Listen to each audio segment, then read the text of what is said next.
In 1981, shortly after completing production on Swamp Thing, 42-year-old Wesley Earl Craven started the first draft of a screenplay that would kick off a franchise we still know and love today. Stick around to find out more. You're afraid of dying. How do you know? You've never tried it before. You already know what franchise we're talking about. You saw it in the thumbnail, so let's get into it. This is By the Numbers. Now, the franchise has 9 films if you include Freddy vs. Jason, which I am. I'm not including the TV show. I tallied up scores across 9 different platforms, converted them all to the same measurement, and it's going to be a score out of 100, averaged them out, and this is what I found. Part 1 has the highest average score, no surprise there, with a 77.78 out of 100. And not surprising either, the remake from 2010 has the lowest score with an average of 42. The franchise has a combined average of 59.54, Google being the site that ranks it the highest with an 83.22, and the Rotten Tomatoes audience score actually being the lowest ranking with a 50 out of 100. Now with those scores, that gives the franchise a range of 35.78.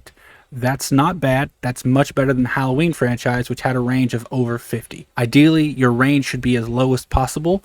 That's the difference between the highest ranked and the lowest ranked in the franchise.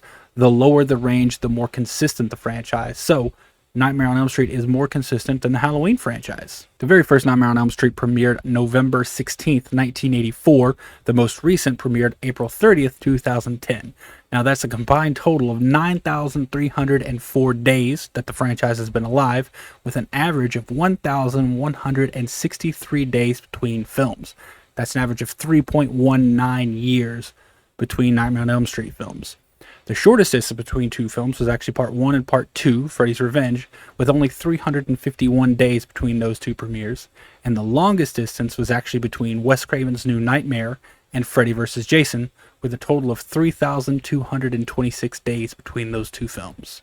Now we got to talk about kills, because you can't talk about slashers and numbers without getting into body count. The film with the lowest amount of kills is actually kind of a tie, and I say kind of for this reason. Part 5, The Dream Child, only has 3 kills in the film. Freddy vs. Jason has more kills than that, but Freddy only gets 3 kills in the film. So I'm going to consider that a tie. The Dream Child and Freddy vs. Jason are tied for the lowest kill count at 3.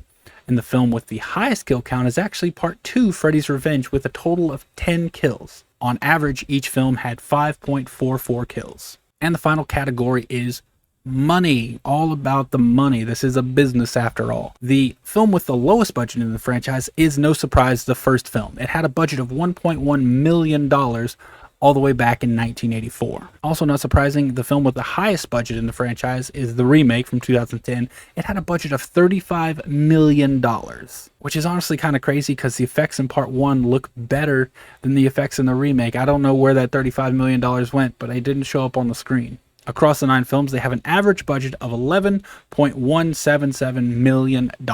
And finally, the box office. The film that brought in the lowest at the box office was actually Wes Craven's New Nightmare, which only brought in $19.7 million. And the highest grossing at the box office was actually Freddy vs. Jason, which brought in $116.6 million.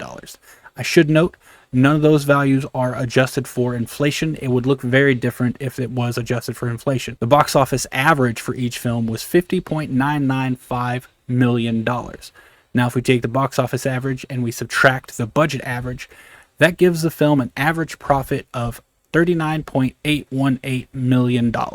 And there you go, everyone. That is Nightmare on Elm Street by the numbers. Were you surprised by anything you heard here? Did you know it all already? Drop it down in the comments. With that, I love you all, and I'll see you on the next one. Oh. I hate goodbyes.